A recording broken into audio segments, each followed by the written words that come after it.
Pai do Senhor, Pastor João. Boa noite. Tá me ouvindo bem aí? Por enquanto só tá eu e o senhor aqui, dando um tempo aí para ver se os alunos chegam.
Meus irmãos, a paz do Senhor a todos.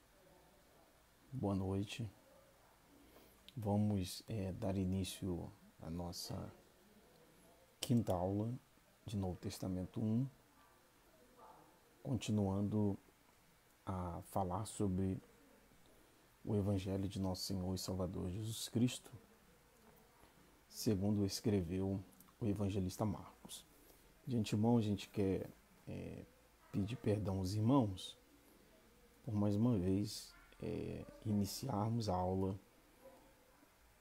atrasado, além do horário agendado para o início, tendo em vista que tivemos alguns problemas técnicos no que tange à transmissão da aula ao vivo pelo YouTube.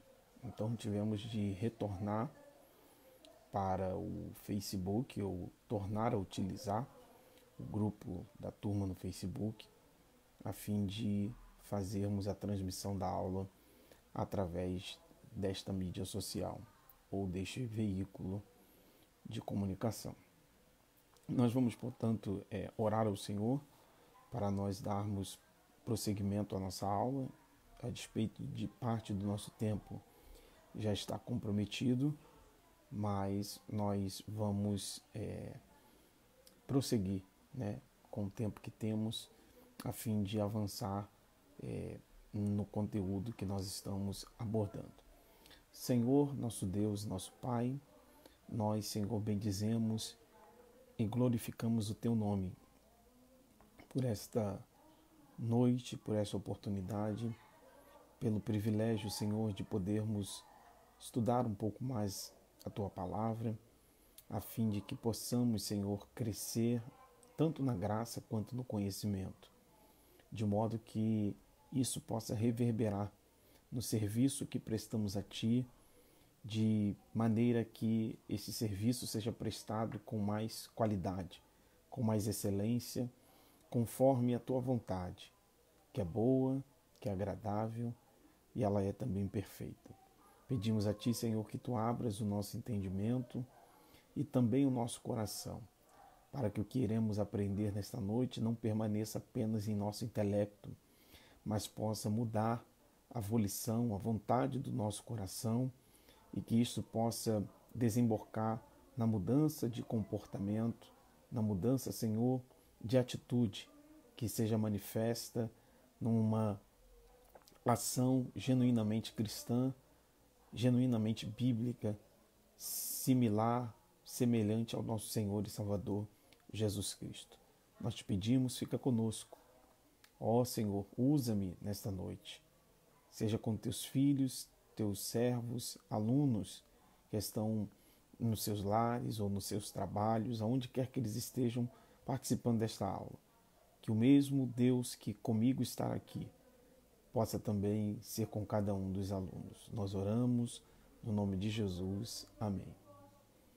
Meus irmãos, nós vamos dar prosseguimento ao nosso conteúdo, mas eu quero nesta noite, em 5 minutos no máximo, finalizar essa parte introdutória do Novo Testamento, bem como do Evangelho de Marcos, a fim de que possamos fazer uma leitura rápida, uma leitura superficial do Evangelho de Jesus Cristo, segundo escreveu o evangelista Marcos, a fim de que possamos analisar pequenos trechos de alguns textos que estão inseridos no Evangelho de Jesus Cristo, segundo escreveu o evangelista Marcos. Os irmãos estão pedindo para aumentar o som, não sei se melhorou, tá bom? Mas é o máximo que eu consigo fazer nessa noite. Esse é o volume máximo, ao menos que eu aumente o volume da minha voz, eu teria que gritar, e eu não posso fazer isso nesse contexto que eu estou aqui na minha casa. Enfim, eu quero apenas rememorar com os irmãos alguns pontos. Eu espero que os irmãos ou estejam anotando ou tenham anotado, a fim de que possamos prosseguir.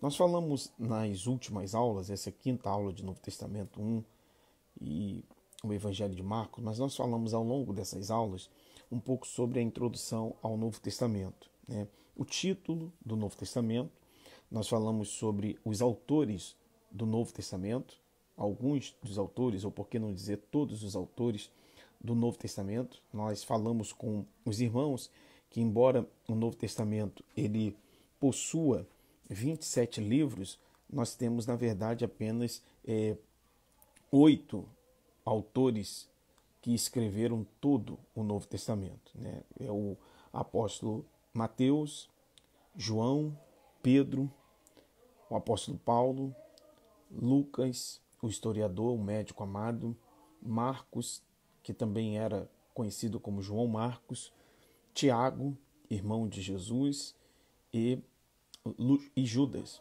Então nós temos ao todo 8 autores que compuseram ou compilaram os 27 livros do Novo Testamento, que compõem o Novo Testamento, cujo título aponta para o Novo Pacto, para a Nova Aliança, em comparação ao Antigo Pacto, a Antiga Aliança inserida no Antigo Testamento. Falamos também sobre a organização do Novo Testamento, que ele está organizado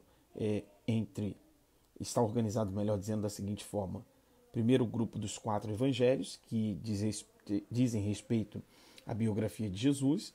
Depois nós temos o livro dos Atos dos Apóstolos, que apresenta a narrativa do nascimento da igreja na Palestina, que se expandiu pela Síria, pela Ásia Menor, pela Macedônia, Grécia, Roma e por todo o mundo de então, ou daquela época. Falamos sobre as cartas, que na verdade é uma explicação ou uma explanação do conteúdo registrado, é uma explicação, uma explanação teológica do conteúdo registrado nos Evangelhos e também no livro dos Atos dos Apóstolos. E observamos que as cartas elas estão organizadas no Novo Testamento da maior para a menor, ou seja, da maior carta em tamanho de cânon para a menor carta em tamanho de cânon. Depois dessas cartas da maior para a menor, nós nos deparamos com as cartas gerais ou com as epístolas gerais ou católicas, que são a carta aos Hebreus e também a carta escrita por Tiago, as cartas escritas por Pedro, as cartas escritas por João e a carta escrita por Judas. E temos também o livro do Apocalipse, que ele trata acerca das coisas futuras, acerca das questões escatológicas. Então, a grosso modo, o Novo Testamento está organizado dessa maneira: Evangelhos, biografia de Jesus; Atos dos Apóstolos, nascimento, crescimento, progresso, avanço da igreja primitiva; as cartas, as explicações teológicas dos fundamentos lançados por Cristo, que se manifestaram na igreja primitiva e que agora estava sendo, portanto, ou estava naquela ocasião, nas cartas sendo explicitadas ou explicadas ou aprofundadas cada uma das questões teológicas. As cartas gerais, né, ou católicas, ou as epístolas gerais ou católicas, são inseridas dentro de um conjunto de cartas composto pelas cartas endereçadas aos Hebreus, as cartas escritas por Pedro, por João, a carta escrita por Tiago, bem como a carta escrita por Judas, e o Apocalipse, que trata das questões futuras. Nós apresentamos também aos irmãos algumas razões pelas quais nós devemos estudar o Novo Testamento. Foi apresentado aos irmãos pelo menos 4 razões: a razão histórica, a razão cultural, a razão teológica e a razão devocional. Nós devemos, portanto, estudar o Novo Testamento porque, historicamente, estudando o Novo Testamento, a gente tem uma explicação do fenômeno representado pelo cristianismo no primeiro século, que se espraiou desde então até os dias atuais. A razão cultural pela qual nós devemos estudar o Novo Testamento é que o Novo Testamento influenciou na civilização ocidental. A razão teológica que nos leva a estudar o Novo Testamento é que os relatos e as interpretações, elas, na verdade, são divinamente inspiradas pelo Espírito Santo acerca da missão redentora de Jesus Cristo, que uma vez veio ao mundo para poder, portanto, cumprir o plano da salvação que foi proposto pelo Pai, executado pelo Filho, a saber, Jesus Cristo, e operado pelo Espírito Santo, que foi enviado a nós a partir do momento em que Cristo foi assunto aos céus, pois o próprio Cristo disse: eu irei, mas eu enviarei o outro, o Consolador. E este Consolador vos fará lembrar de tudo aquilo que vos foi ensinado. Então, estudar teologicamente o Novo Testamento é justamente para conhecer esse plano da salvação e, obviamente, para termos conhecimento da nossa regra de fé, de prática e de conduta, que é a Bíblia Sagrada, ou as Escrituras. Então, o Novo Testamento ele precisa ser ou deve ser estudado em razão desses motivos que aqui estou apresentando aos irmãos. A quarta razão pela qual nós devemos estudar o Novo Testamento é a razão devocional. É a motivação que nos conduz a aprofundarmos a nossa comunhão com Deus, visto que, uma vez que a gente estuda o Novo Testamento de maneira devocional, nós vamos, na verdade, estabelecer e aprofundar um relacionamento vivo e crescente com Deus por meio do seu Filho, Jesus Cristo. Falamos, em seguida, dos períodos dos impérios que estavam governando o mundo em que foi desenvolvido tanto as narrativas da Antiga Aliança quanto as narrativas da Nova Aliança. Então falamos do período, na verdade sintetizamos, né, o Império ou período egípcio, o Império Assírio, falamos sobre o Império ou período babilônico, falamos sobre o Império Medo-Persa, e então nós adentramos com um pouco mais de detalhes, que já estava dentro do contexto de preparação para o mundo do Novo Testamento.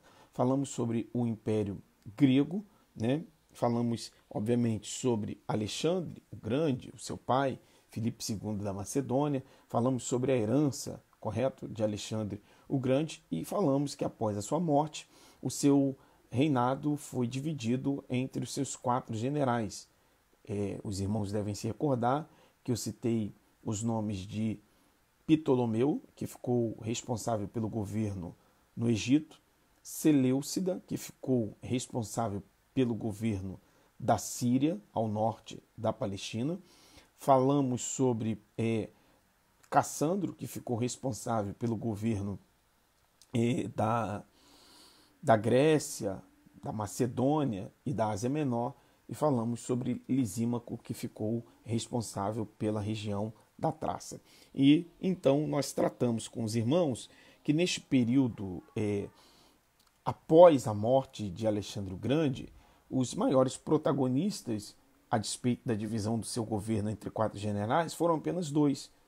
Os chamados Ptolomeus, descendentes do general Ptolomeu, ou não diria necessariamente descendentes, mas aqueles que estavam, na verdade, dentro do território que uma vez foi governado por Ptolomeu, e também aqueles que estavam inseridos dentro do contexto dos Seleucidas. Em razão da própria Palestina, está entre o território do Egito e o território da Síria. A Palestina, portanto, vivenciou ou experimentou um período em que ela se tornou palco de motivação para grandes disputas, guerras, enfim, que culminaram, inclusive, no nascimento de um período que é o chamado período de Macabeus, ou dos Macabeus, que teve o seu ponto de partida no ano 167 a.C. e foi uma revolta, digamos assim, religiosa e também política, a fim de expugnar toda a influência pagã, helênica, que estava sendo inserida dentro do judaísmo.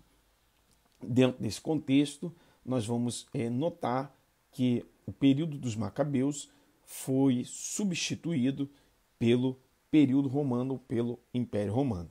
Então a gente passou a analisar algumas questões que estavam ou que estão envolvidas nesse mundo que precede a plenitude dos tempos, marcado pela manifestação do Filho de Deus, que tabernaculizou-se entre nós, que passou a habitar entre nós. Então, a gente passou a analisar um pouco deste mundo em que é desenvolvido as narrativas do Novo Testamento.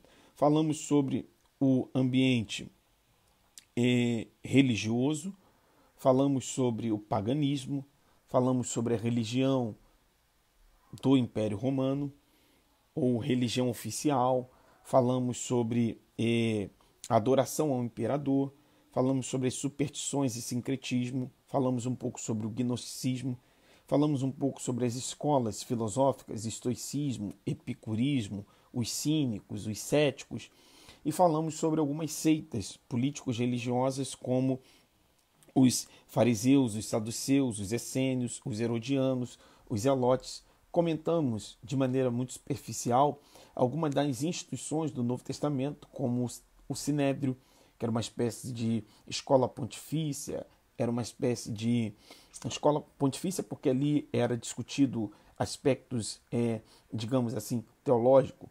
Falamos que ele tinha também uma função política, porque funcionava como uma espécie de sinédrio, mas também funcionava como uma espécie de Supremo Tribunal Federal Judaico, porque ali era julgada algumas causas. Então, o sinédrio ele tinha essa tríplice função. Era uma das instituições bastante relevante para o mundo do Novo Testamento, sobretudo dentro do contexto do Império Romano. E falamos sobre o templo, que estava sendo reconstruído por Herodes o Grande, e essa reconstrução, lembrem-se que o templo havia sido construído inicialmente por Salomão, e após o Império Babilônico, através de Nabucodonosor, invadir Jerusalém, derrubando os muros, queimando o templo, esse templo foi reconstruído no regresso de alguns dos judeus da Babilônia para a região de Israel. É o contexto, por exemplo, do livro de Esdras, do livro do profeta Ageu. Então, esse templo foi reconstruído e a gente chama o templo de Zorobabel, tá bom? Então, o templo de Salomão, depois o templo de Zorobabel, e nós nos deparamos, portanto, agora com o templo, entre aspas, de Herodes, pois Herodes passou a reconstruir este templo, dando a ele uma suntuosidade muito superior à que ele tinha, por exemplo, no período de Salomão e na reconstrução que foi organizada e liderada pelos que voltaram da Babilônia. Então, este templo vai ser, ou melhor, foi reconstruído por Herodes, uma obra que durou praticamente 43 anos, e quando essa obra foi, digamos, concluída, ou estava próximo da sua conclusão, o templo foi destruído próximo ao ano 70 depois de Cristo, ou no ano 70 depois de Cristo. Então, essa é uma das instituições: Sinédrio, templo, e uma outra é a sinagoga. É uma outra instituição muito presente no Novo Testamento, que nasceu dentro desse contexto do período interbíblico ou intertestamentário, embora os seus fundamentos, ao que tudo indica, foram lançados ainda no período em que os hebreus, na verdade agora judeus, dentro do tempo, dentro da temporalidade que eu me refiro, eles estavam dentro do contexto da Babilônia. Então começou a surgir o hábito de se reunirem para lerem a lei e meditarem na mesma, tirarem um período de oração e adorar ao Senhor, embora isso fosse algo muito insatisfatório para o judeu, haja vista o que o próprio salmista diz ou indaga: como, pois, cantaríamos hinos numa terra estranha? No entanto, foi dentro desse contexto que surge, ou os fundamentos, né, da sinagoga, que na verdade vai sendo amoldada dentro do contexto do período interbíblico, e no Novo Testamento ela já está muito bem presente. Não vou dar detalhes agora da sinagoga, porque não é o foco explicar aos irmãos com requintes de detalhes as instituições de Israel. É só dar um panorama, né, um panorama bem superficial do contexto desse mundo do Novo Testamento, a fim de que nós possamos aprender algumas coisas dentro dos evangelhos. Então, nós falamos propriamente do Evangelho de Marcos, visto que consideramos que, embora o Evangelho de Marcos, na organização dos evangelhos, seja o segundo, ele, na verdade, foi o primeiro evangelho a ser escrito. E aí, então, apresentei aos irmãos uma introdução pautada no Antigo Testamento, mais especificamente no modo como as tribos de Israel estavam organizadas no deserto em direção, à terra prometida. Então eu comentei com os irmãos que a tribo ou as tribos estavam organizadas de modo quádruplo. Em cada uma dessas desses quatro grandes grupos, tinha 3 tribos, que totalizavam 12. E cada um desses 4 grandes grupos era representado por uma bandeira. E aí eu comentei com os irmãos sobre a bandeira do leão, a bandeira do servo ou do boi, a bandeira do homem e a bandeira da águia. Cada uma dessas bandeiras e o modo como as tribos estavam organizadas no deserto apontavam, portanto, para os evangelhos que devem ser pregados em todo o mundo, no norte, no sul, no leste e no oeste. A bandeira do leão, que organizava 4 tribos, apontava para o evangelho de Mateus, no qual Jesus é apresentado como descendente da tribo de Judá, descendente de Davi, descendente de Abraão, de Isaac e de Jacó, como Messias prometido. Comentei com os irmãos sobre a bandeira do boi, que aponta para o Evangelho de Marcos, que é um evangelho que tem a peculiaridade de apresentar Jesus como servo, o que não veio para ser servido, mas veio para servir, no sentido de manifestar o seu poder na perspectiva de atender às necessidades prementes que a população do seu tempo estava experimentando. Então, diante disso, a gente vai observar Jesus curando o leproso, a gente vai observar Jesus dando vista ou fazendo o cego enxergar. Nós vamos observar, eu estou observando aqui que os irmãos estão dizendo que a internet travou, né? Nós vamos observar vários atos de Jesus, eu disse inclusive para vocês, no Evangelho de Marcos, essa característica de resultado imediato, de resultado logo, né? Razão pela qual a expressão imediatamente e logo de um termo grego chamado eltus, que vai ser repetida pelo menos 42 vezes no Evangelho de Jesus Cristo, segundo escreveu o evangelista Marcos. Falei sobre a bandeira do homem, que aponta para o Evangelho de Lucas, representando, portanto, o propósito para o qual Lucas escreve esse evangelho, que é apresentar Jesus como um homem. Por esta causa, Lucas foi o único evangelista que apresentou um pouco da infância de Jesus Cristo. E, por fim, o Evangelho de João, o evangelho que apresenta Jesus como Deus, representado pela bandeira da águia, que aponta para a divindade de Jesus, que não era apenas homem, mas era também Deus.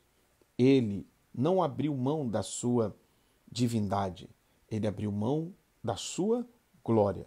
Ele em nenhum momento deixou de ser Deus. Ele, na verdade, abriu mão da sua glória, ele abriu mão da sua majestade, ele fez a chamada gnose, ele esvaziou-se da sua glória. Então, João vai apresentar o Deus homem, o Deus que encarnou-se e manifestou-se entre nós na pessoa de Jesus Cristo, para manifestar entre nós a glória do Pai, a quem ninguém pode ver. Mas quem segue a Cristo e ver a Cristo, na verdade, está vendo o Pai que o enviou. Então, nós adentramos de fato no Evangelho de Marcos, e aí nós falamos um pouco sobre a autoria marquiana, obviamente, de Marcos. Falamos sobre o ano que Marcos escreve, provavelmente entre o ano 63, 67, finalzinho ali da década de 60 depois de Cristo, que era um período em que os judeus estavam experimentando uma grande perseguição que culminou na destruição da própria cidade de Jerusalém e na dispersão, né, dos judeus, na chamada diáspora. Então, nós partimos do pressuposto, do princípio de que Marcos escreve esse evangelho dentro desse contexto, a partir dos relatos de Pedro, que, ao que tudo indica, passou para João Marcos os fatos, os eventos ocorridos no ministério de Jesus. Então, João Marcos vai registrar, e ele registra de uma maneira a focar na ação de Jesus, porque o intuito de Marcos ao escrever, ou a propósito de Marcos ao escrever este evangelho, era, na verdade, encorajar os cristãos que estavam sendo perseguidos naquele contexto do final da década de 60 depois de Cristo. Então, a gente considera a autoria como sendo de Marcos. O ano, embora a gente não consiga precisar, nós datamos entre 66, 63 a 67, 67 a 70, enfim, depois de Cristo. Propósito para o qual Marcos escreve para encorajar os cristãos perseguidos. O público-alvo para o qual Marcos escreve, ao que tudo indica, Marcos escreve para os romanos. Por este motivo, em diversos momentos, a gente observa Marcos fazendo tradução de expressões, por exemplo, expressões hebraicas, aramaicas, para o latim.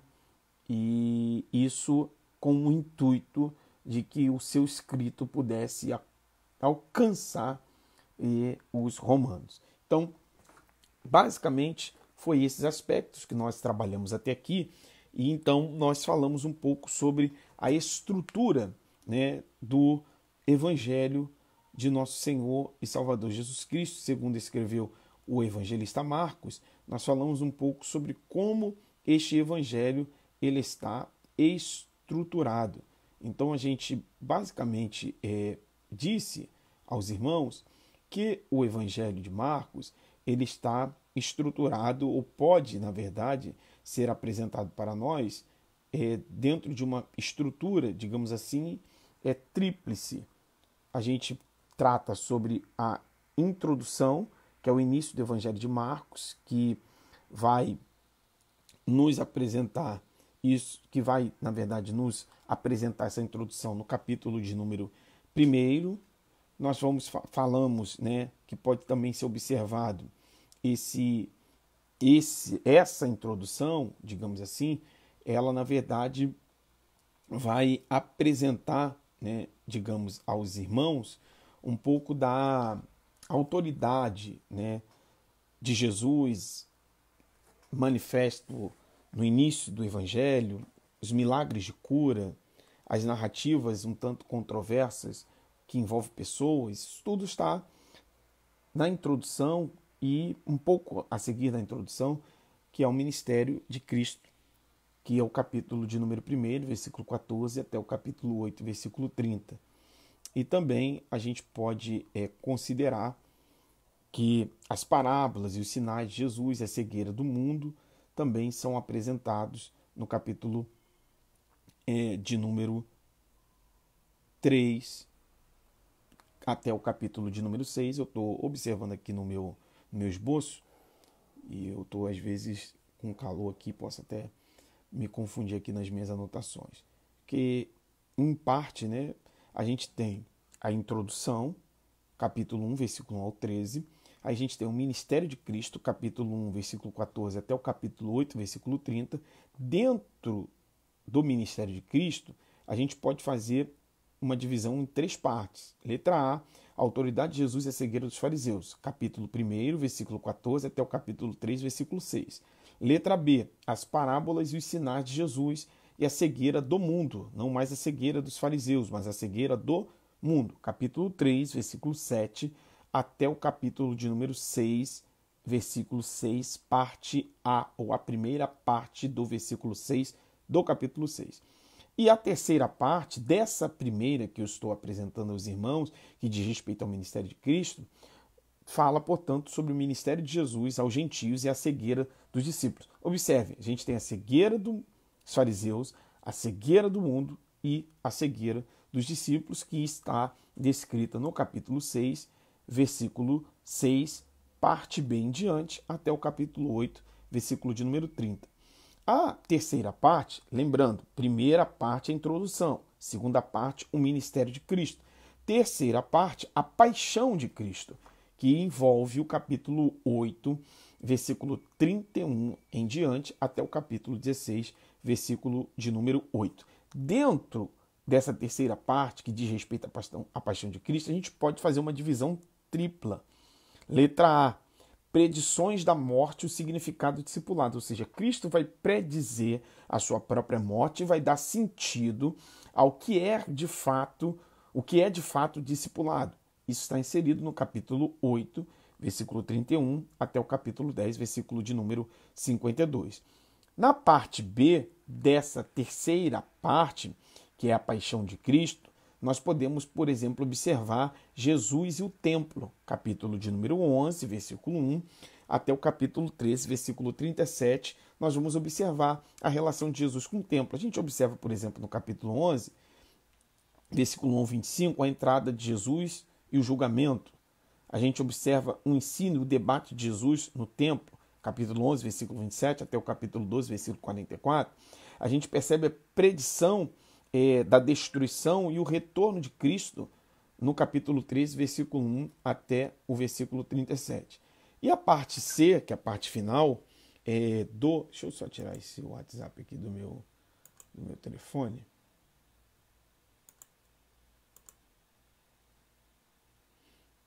A parte C é o clímax da vida de Jesus, que é a sua preparação para o sofrimento, conforme a gente observa em Marcos 14, versículo 1 ao 72, a crucificação, Marcos 15, 1 ao 47, e a ressurreição, Marcos 16, versículo 1 ao 8. Então, qual é o resumo? Eu fiz aqui, em parte, um resumo do Evangelho de Jesus Cristo, segundo escreveu Marcos. A gente observa, por exemplo, um resumo. Deus ungiu a Jesus pelo Espírito, capítulo 1, versículo 10. Então Jesus inicia o seu ministério na Galileia, fazendo bem e curando a muitos. Capítulo 1, versículo 16 até o capítulo 8, versículo 26, vai nos apresentar isso que eu acabei de lhes dizer. O início do ministério de Jesus na Galileia, posteriormente fazendo bem e curando a muitos. Em seguida, a gente percebe no capítulo 10, Jesus indo para Jerusalém, e isso se dá entre o capítulo 10 e o capítulo 14, de modo que o seu percurso culmina na sua morte e ressurreição, registrada no capítulo 15 e no capítulo de número 16. Então, deu uma oscilação e voltou. Eu havia apresentado aos irmãos um esboço geral do Evangelho de Marcos, que é a introdução, versículo 1 do capítulo 1 até o versículo 13. Aí nós temos tópico 1, capítulo 1, versículo 14 até o capítulo 9, versículo 50. As atividades de Jesus na Galileia e nos arredores. Isso eu já havia passado para vocês. Tópico 2, as atividades de Jesus a caminho de Jerusalém, pela Transjordânia e pela Judéia. Capítulo 10, versículo 1 a 52. E, por fim, as atividades de Jesus em Jerusalém e arredores durante a semana da sua paixão, morte e ressurreição. Capítulo 11, versículo 1 até o capítulo 16, versículo 8. Não sei se vocês observaram, o Evangelho de Marcos, ele, portanto, pode ser basicamente dividido em 3 partes de maneira sintética. A gente observa do capítulo 1 até o capítulo 9 as atividades de Jesus concentradas na Galileia e nos seus arredores. Capítulo de número 10, a gente observa Jesus transitando da Galileia e dos seus arredores em direção a Jerusalém. Capítulo de número 11 até o capítulo 18, as narrativas se concentram em Jerusalém, abrangendo, portanto, a morte, a paixão, a morte e a ressurreição de Cristo. Então, basicamente, são esses os relatos sintéticos ou sintetizados descritos no Evangelho de Marcos. Dentro desses próximos minutos que nós temos, eu sugiro aos irmãos tomarem as vossas Bíblias, a fim de que a gente faça, portanto, algumas observações dentro desse esboço que eu acabei de passar para os irmãos. Capítulo 1, versículo 14 até o capítulo de número 9, versículo 50, as atividades de Jesus na Galileia e seus arredores. Capítulo 10, versículo 1 ao 52, as atividades de Jesus saindo da Galileia para Jerusalém, passando pela Transjordânia e pela Judéia. E, por fim, o capítulo de número 11, versículo de número 1 até o capítulo 16, versículo 8, as atividades de Jesus em Jerusalém e arredores durante a sua paixão, sua morte e sua ressurreição. Então, mantenhamos, irmãos, as nossas Bíblias abertas, a fim de que a gente possa fazer uma observação muito superficial mesmo. Não temos tempo para isso, para analisar versículo por versículo, mas apenas dar uma ideia en passant, uma ideia geral, superficial, sobre o Evangelho de Marcos. Então a gente observa, por exemplo, no capítulo de número 1 do Evangelho de Jesus, segundo escreveu o evangelista Marcos, o próprio Marcos apresentando, portanto, João Batista. Marcos não teve a preocupação que, por exemplo, Mateus teve de apresentar a genealogia de Jesus, porque a intenção de Marcos não é provar que Cristo é o Messias. A intenção de Marcos é provar que Cristo tem todo o poder, que ele é o Todo-Poderoso. Vocês devem se recordar que eu utilizei, por exemplo, o capítulo 4 do Evangelho de Marcos, versículo 35 ao 41, salvo engano, bem como o capítulo 5, versículo 1 ao 20, depois versículo 21 ao 35, depois o 36, salvo engano, ao 53. Deixa eu só conferir se foi isso. Versículo 35 ao 41 do capítulo 4, versículo 1 do capítulo 5 ao 20, versículo 21 ao 34 do capítulo 5 e versículo 35 ao 43 do capítulo de número 5. Eu disse aos irmãos que esses trechos, repito, Marcos 4, 35 ao 41, Marcos 5, 1 ao 20, Marcos 5, 21 ao 34, Marcos 5, 34 ao 43. Nós temos, portanto, 4 narrativas. A narrativa da grande tempestade, a narrativa do endemoniado de Gadara, a narrativa da cura da mulher do fluxo de sangue e a narrativa do reviver da filha de Jairo. Isso demonstra, portanto, a ênfase que Marcos tem no seu evangelho, de mostrar Jesus como todo-poderoso para encorajar os judeus perseguidos, de modo que pudesse, portanto, provar-lhes pelos relatos por ele registrados que Cristo tem poder para controlar a natureza, Cristo tem poder para controlar as forças demoníacas ou as forças do mal, Cristo tem poder para controlar quaisquer tipos de doenças ou enfermidades, e Cristo tem o poder de controlar a vida e a morte. Daí, portanto, tendo essa consciência de que Cristo é o Todo-Poderoso, que controla as forças da natureza, controla as forças malignas, controla quaisquer tipos de doença ou enfermidades e controla a vida e a morte, óbvio que isso gera um encorajamento nos cristãos e nos judeus, de modo que eles não temeriam, portanto, a perseguição que estavam sofrendo dentro daquele contexto que estavam vivenciando. Então, a intenção de Marcos não é apresentar, por exemplo, a genealogia de Jesus, como fez Mateus. A intenção de Marcos não é, portanto, apresentar a infância de Jesus, como fez Lucas, até por ser também um historiador. A intenção de Marcos não é tentar provar que Cristo é Deus. Quem fez isso foi João. A intenção de Marcos é provar que Cristo tem poder para realizar atos poderosos, desculpe a redundância, que servem como uma fonte motriz para o encorajamento dos cristãos que estavam experimentando uma espécie de perseguição. No capítulo de número 1, voltando aqui a atenção, ele, portanto, vai apresentar o batismo de João e o próprio João Batista. Ainda no capítulo de número 1, ele apresenta, portanto, a tentação de Jesus e dando, portanto, uma ênfase, né, que a partir daquele momento o reino de Deus está próximo, correto? E daí, portanto, a necessidade de arrependimento e de crença no Evangelho de nosso Senhor e Salvador Jesus Cristo, conforme podemos inferir do versículo 15, capítulo 1. Aí começa os atos poderosos de Jesus, os atos de cura de Jesus. Por exemplo, a cura do endemoniado em Cafarnaum. Então, é aquela questão que eu falei, os atos, as atividades de Jesus na Galileia e nos seus arredores. Então, Jesus cura o endemoniado em Cafarnaum. E aí é bom a gente ressaltar, eu estou no capítulo 1, versículo 21 ao 28, é bom, portanto, a gente ressaltar que dentro desse contexto da cura de um endemoniado, a gente observa que Jesus, por exemplo, estava na sinagoga.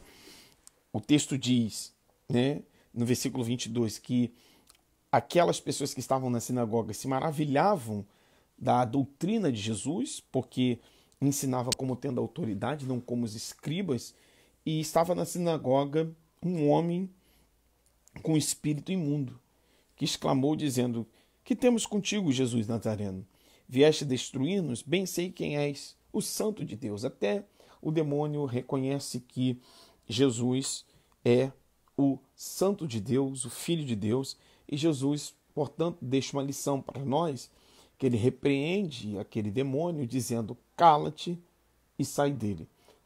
Jesus não fez entrevista com o demônio, Jesus não fez nenhum levantamento de dados acerca do demônio que estava possuindo aquele corpo. Jesus simplesmente se utilizou da autoridade que lhe era peculiar para repreender e expulsar o demônio daquele corpo, de modo que aquela pessoa tornou-se liberta, pois a Bíblia diz que o demônio saiu daquela pessoa. E todos se admiraram do ministério de Jesus, porque Jesus não só ensinava, Jesus tinha autoridade para ensinar. Jesus, uma vez tendo autoridade para ensinar, a Bíblia demonstra claramente que ele também tinha autoridade para repreender os demônios. Ainda no capítulo de número 1, a gente observa Jesus, por exemplo, curando a sogra de Pedro, e não só a sogra de Pedro, mas todos os que se achavam enfermos e endemoniados. Outra vez, reitero, ressalto a intencionalidade de Marcos em apresentar esse poder de Jesus para fazer esses atos extraordinários de milagres.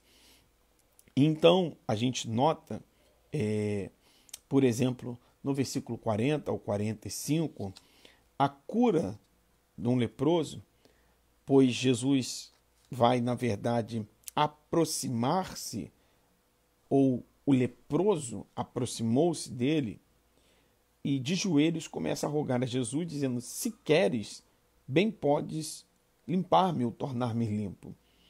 E então Jesus vai ser movido de íntima compaixão, estendeu a mão sobre ele, tocou e disse: quero ser limpo. E logo, é aquela expressão que eu disse, e logo,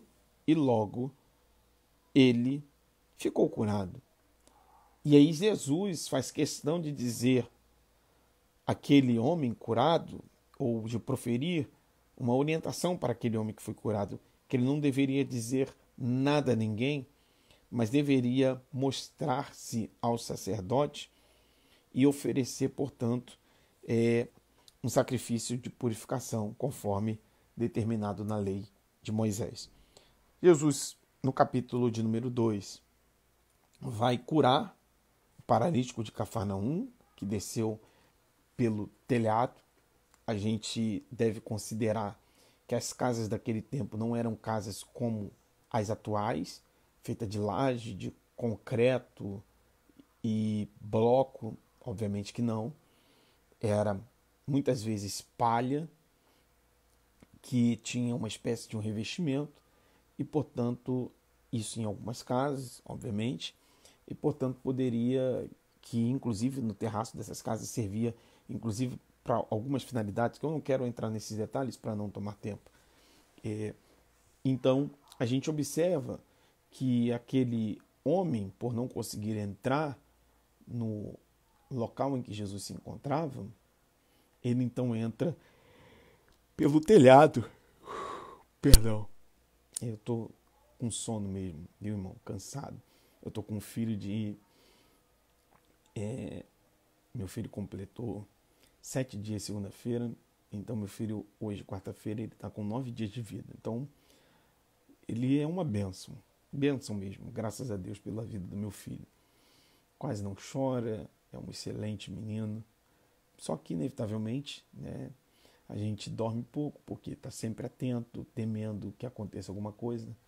Os pais de primeira viagem normalmente são assim, e de fato devem redobrar o cuidado para que os seus filhos não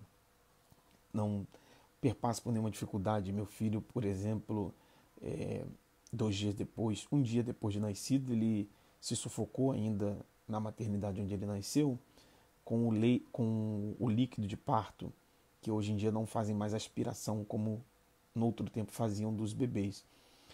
E também no dia que ele teve alta do hospital, ele nasceu no dia 6 e teve alta no dia 8, um pouquinho antes dele sair do hospital, ele se sufocou com o próprio leite, né, materno. Enfim, então a gente está sempre de olho. Então a gente acaba dormindo pouco, né? Então, desculpem eu estar bocejando, mas a explicação é essa, porque eu estou dormindo de fato muito pouco mesmo. Mas vamos continuar. Falando sobre a cura do paralítico de Cafarnaum, que desceu pelo telhado, né? E a Bíblia vai nos dar um registro realizado por Marcos que esse homem foi curado pela autoridade de Jesus. E aí tem, por exemplo, a vocação de Levi, no capítulo de número 2 ainda, versículo 13 em diante, até o versículo de número 17, aí os irmãos precisam considerar e ter o cuidado de não pensar que Levi é uma outra pessoa diferente de Mateus, tá bom? É o mesmo, tá ok? Então, passando ali, viu Levi, filho de Alfeu, sentado na alfândega e disse-lhe, segue-me, e levantando, seguiu. Se os irmãos observarem, por exemplo, a narrativa do Evangelho de Jesus Cristo, segundo escreveu o evangelista Mateus, capítulo de número 9, versículo 9 ao 13, o evangelista Mateus vai citar um outro nome. Então, por isso que a gente deve ter cuidado ao estudar a Bíblia, para que nós não cometamos o erro no tocante às pessoas envolvidas nas narrativas.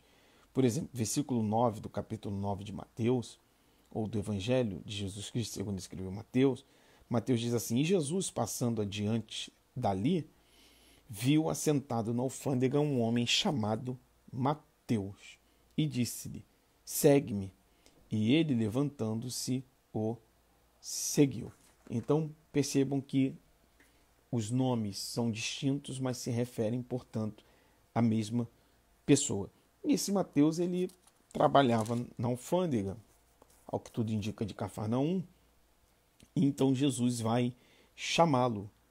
E observem que havia um grande preconceito e também resistência dos judeus em relação aos publicanos, que era o caso de Mateus, conforme a gente pode observar no evangelho correlato, ou no evangelho ao lado, que nós acabamos de notar, que, por exemplo, ele era um publicano, de tal maneira que aconteceu que, estando ele sentado à mesa, chegaram muitos publicanos, companheiros certamente de Mateus, e pecadores. E os publicanos, vocês sabem que eram os cobradores de impostos, e pecadores que assentaram-se juntamente com Jesus e seus discípulos.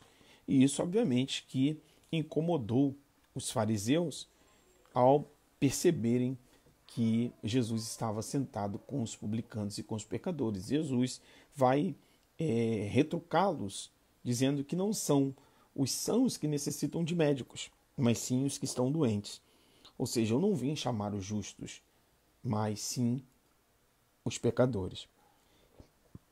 Isso está acontecendo ainda dentro daquele contexto das atividades de Jesus na Galiléia e seus arredores.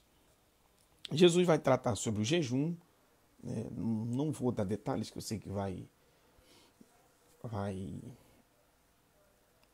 aguçar o interesse por aprofundar, e a intenção aqui não é aprofundar, é só dar uma ideia geral.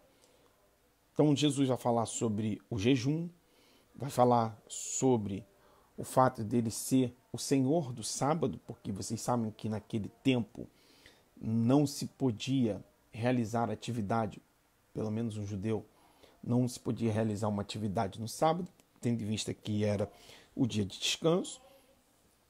Marcos, no capítulo 3, vai apresentar a cura de um homem que tinha uma das mãos mirradas.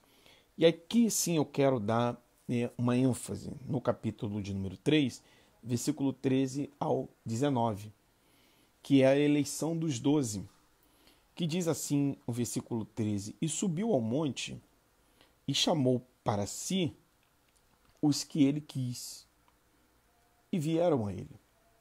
É interessante a gente refletir sobre esse registro de Marcos, porque Marcos está dizendo que Jesus chamou os que ele quis.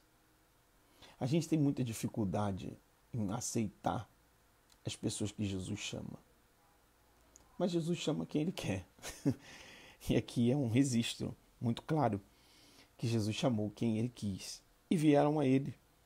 Versículo 14, nomeou 12 para que estivessem com ele e os mandasse a pregar. Veja bem, chamou os que ele quis e nomeou 12. Implicitamente, e a gente observa isso em outros evangelhos, que haviam mais de 12 discípulos, não eram só 12. 12 era o colégio apostólico, mas Jesus não chamou apenas 12. tá ok?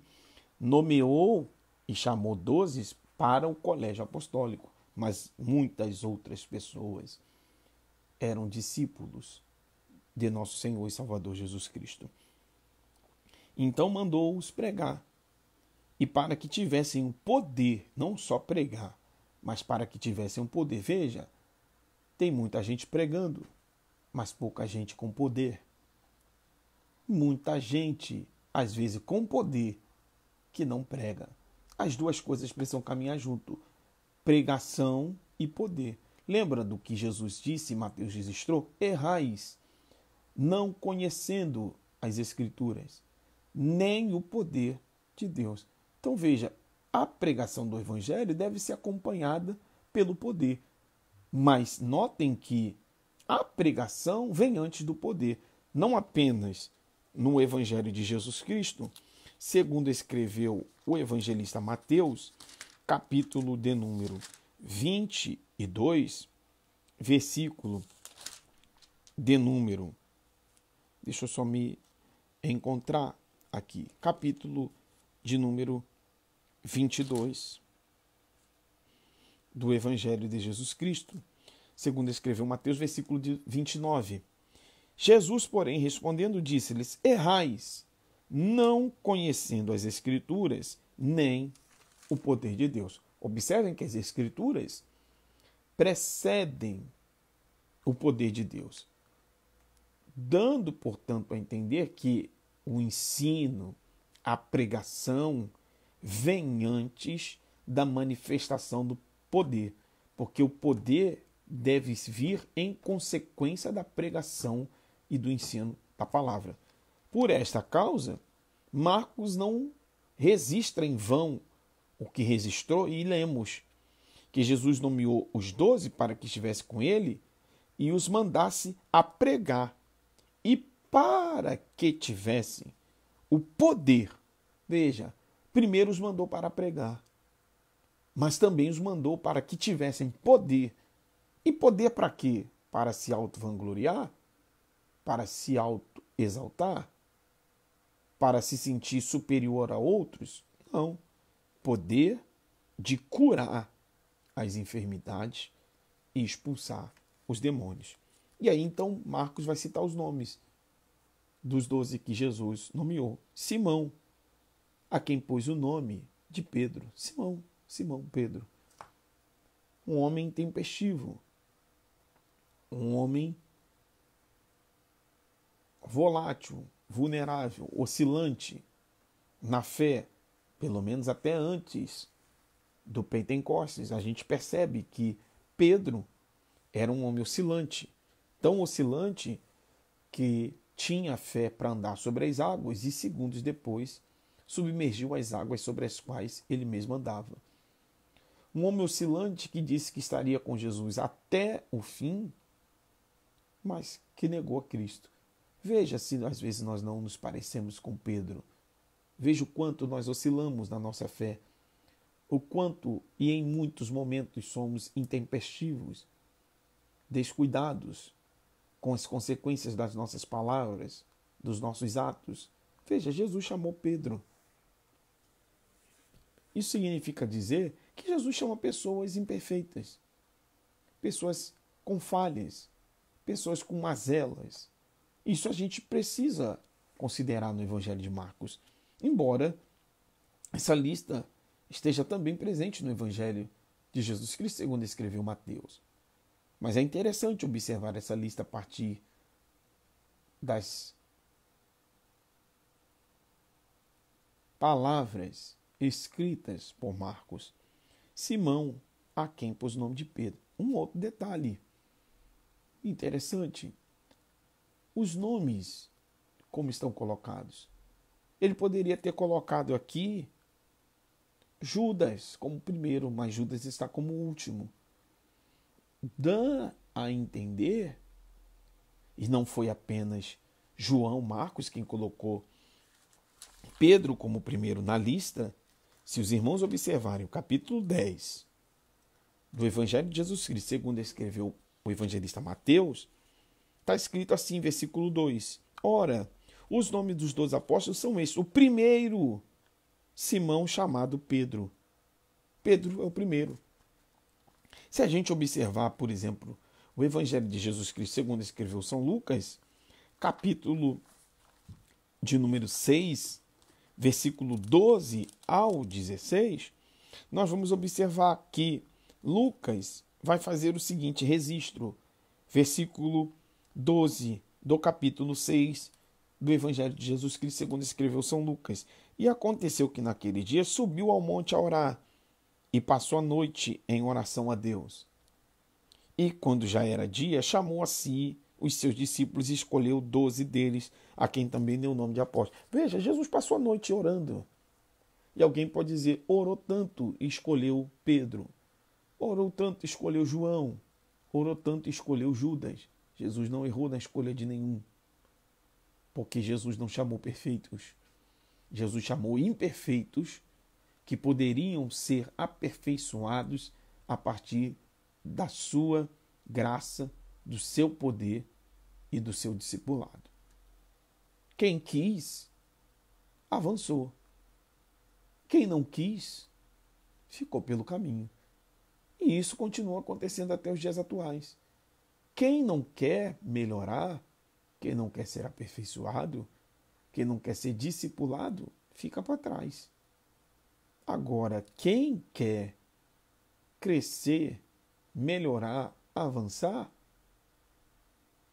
se envidar esforços no processo do discipulado, cada dia mais se tornará uma melhor pessoa, um melhor cristão, um melhor obreiro, um melhor servo do Senhor.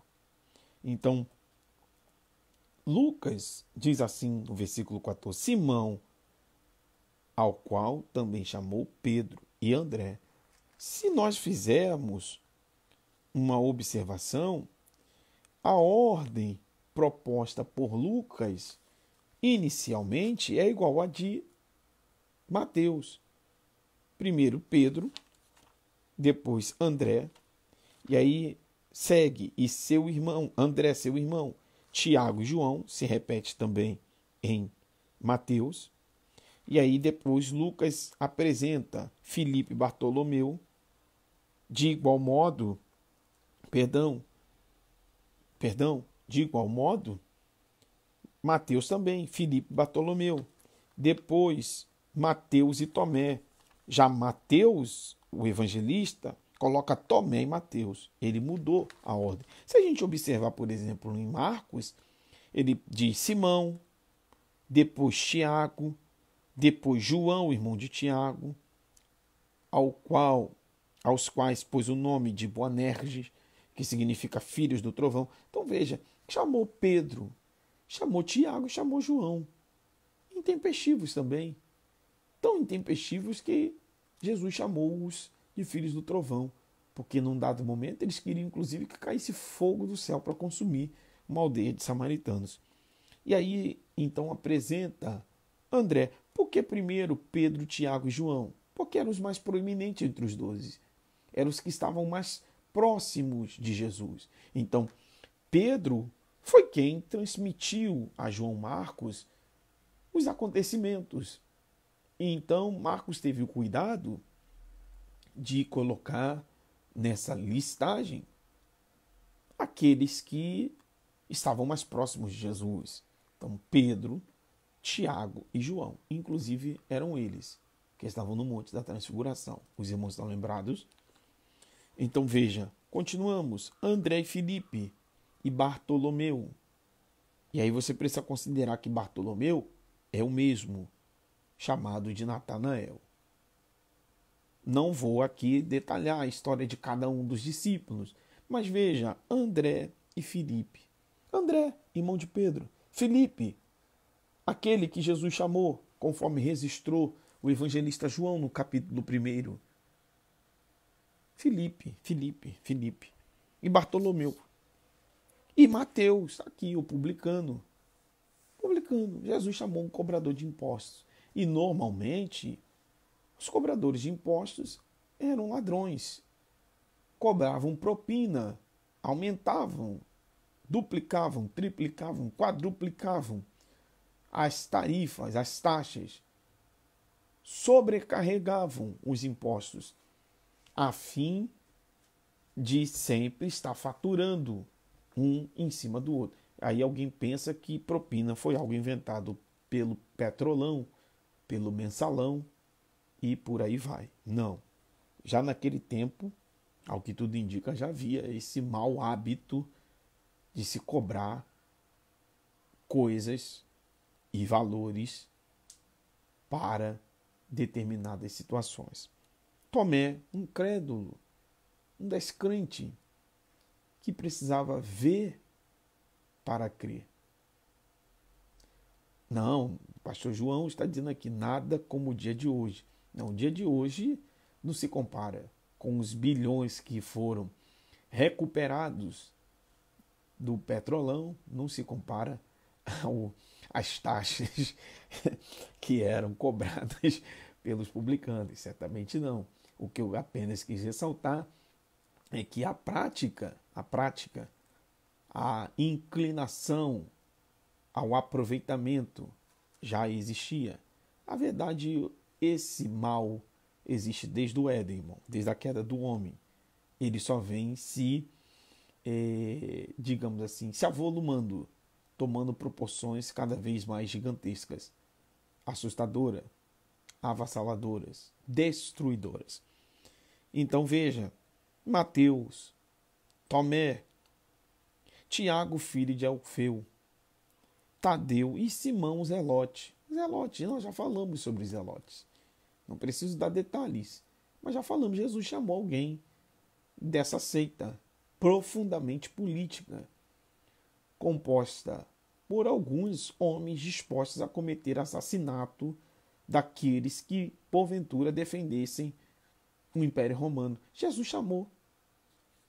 E Judas Iscariotes, o que o traiu. Está por último porque o traiu. Se não tivesse traído, talvez não seria o último a ser citado. Mas foi citado como último por todos os evangelistas porque era um traidor. Um traidor, um traidor, um traidor. Não vou dar detalhes agora, mas um traidor. Um traidor.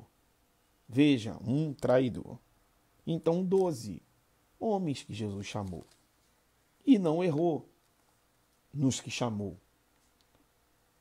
Não errou. Como eu disse, cada um é responsável pela sua entrega no processo do discipulado e no chamamento divino. Ainda no capítulo de número 3, nós vamos ver a blasfêmia dos escribas que acusaram Jesus de expulsar os demônios pelos próprios demônios. Então, Jesus vai trazer uma lição sobre a casa dividida, sobre o reino dividido e também sobre a blasfêmia contra o Espírito Santo. Eu não vou aprofundar, porque eu sei que esse assunto ele é instigante para o debate. Quais são, por exemplo, o pecado ou os pecados sem perdão? Porque aqui, no versículo de número 28 e 29 do capítulo 3, diz assim: na verdade, vos digo que todos os pecados serão perdoados aos filhos dos homens, e toda sorte de blasfêmia com que blasfemarem. Qualquer, porém, que blasfemar contra o Espírito Santo, nunca obterá perdão, mas será réu do eterno juízo. Porque diziam, versículo 30 é um acréscimo, porque diziam, tem espírito imundo. A explicação está aqui, mas eu não quero dar esse detalhe, eu quero, na verdade, provocar que você reflita. Mas as pessoas criam uma confusão sobre o pecado, que não tem perdão, que é a blasfêmia contra o Espírito, querendo saber o que é a blasfêmia contra o Espírito. Basta ler o texto, está bem explicadinho. bem explicadinho, bem explicado, bem explicado. E aí eu quero provocar que você reflita sobre o que é a blasfêmia contra o Espírito Santo. Se você fizer uma leitura cuidadosa, você vai saber o que é a blasfêmia do Espírito Santo. Nós vamos encerrar por aqui, irmãos, 9h02. Nós vamos continuar no nosso próximo encontro, fazendo aqui as nossas observações e considerações dentro desse contexto do Evangelho de Jesus Cristo, segundo escreveu o evangelista Marcos. Eu creio que a gente consiga na próxima aula essas considerações, que eu não irei mais fazer essa revisão que eu fiz novamente hoje, já havia feito em outras aulas, mas nós vamos, portanto, prosseguir de onde nós paramos e retomaremos no nosso próximo encontro, a partir do capítulo 4 de Marcos, fazendo essa leitura superficial, dando aqui alguns detalhes. Nós não estamos nos debruçando para fazer exegese do texto, nós não estamos numa aula de exegese do Novo Testamento, nós estamos na aula dos Evangelhos, mas eu estou aqui fazendo uma caminhada com os irmãos em alguns textos dos Evangelhos de Marcos, do Evangelho de Marcos, a fim de que possamos compreender de maneira mais clara alguns assuntos descritos por Marcos no Evangelho que ele escreve. Alguma dúvida, irmãos? Alguma pergunta antes de nós fazermos a oração? Para nós concluirmos, algum irmão deseja fazer algum questionamento? Eu estou à disposição para tentar respondê-los. E se porventura eu não conseguir respondê-los hoje, eu posso pesquisar e apresentar aos irmãos uma resposta mais pertinente no nosso próximo encontro. Mas eu estou à disposição dos irmãos, se os irmãos quiserem fazer alguma indagação para que eu possa responder, eu estou à disposição. Não havendo, nós vamos orar para concluirmos o nosso encontro de hoje, glorificando a Deus pelo privilégio de nós meditarmos, estudarmos a sua bendita e poderosa palavra. Não estou lendo nenhum comentário, nem nenhuma dúvida, apenas aqui algumas observações, ressaltando as explicações e observações que foram apresentadas. Deus abençoe os irmãos, Deus abençoe a irmã Josina, Deus abençoe os irmãos que estão online. Vamos, portanto, irmãos, orar ao Senhor, agradecê-lo pelo privilégio de estarmos reunidos nesta noite, durante esse período, para estudarmos um pouco a palavra de Deus. Senhor, meu Deus e meu Pai, nós, Senhor, glorificamos o Teu nome, engrandecemos a Ti, Senhor, porque Tu tens preparado este período, este tempo, às quartas-feiras, para que Teus filhos se reúnam, Senhor, para aprender um pouco mais da Tua palavra. É um grande privilégio para nós sermos um instrumento de ensinamento, mas ao mesmo tempo que ensinamos, também aprendemos, porque a tarefa de ensinar nos faz também, nos conduz à preparação, ao estudo, à releitura daquilo que já estudamos, e sempre, portanto, estamos aprendendo um pouco mais acerca de assuntos que talvez o nosso ego e a nossa vaidade supõem já conhecer o suficiente. Obrigado, Senhor, obrigado, Espírito Santo, pela grande oportunidade de conhecer um pouco mais da Tua palavra. Te glorifico pela vida dos Teus servos, que de maneira ávida, desejosa, estão conectados, Senhor, porque almejam crescer no conhecimento e também na graça. Que tudo aquilo que aqui foi transmitido em nível de informação, de conhecimento, de sabedoria, de exposição, explicação da tua palavra, possa ter encontrado guarida nos corações dos teus filhos, de tal maneira que não apenas o intelecto possa ser mais desenvolvido, mas que antes de tudo a nossa vida possa ser convertida à luz da palavra que nós temos estudado. Seja conosco, fica conosco, Senhor, nas nossas casas, entre os nossos familiares, nas atividades que ainda realizaremos, que tudo seja feito para a glória do Teu nome. Queremos aproveitar a oportunidade e apresentar a vida do Teu filho, o pastor João Luiz, coordenador, Senhor, deste encontros, desse seminário teológico à distância.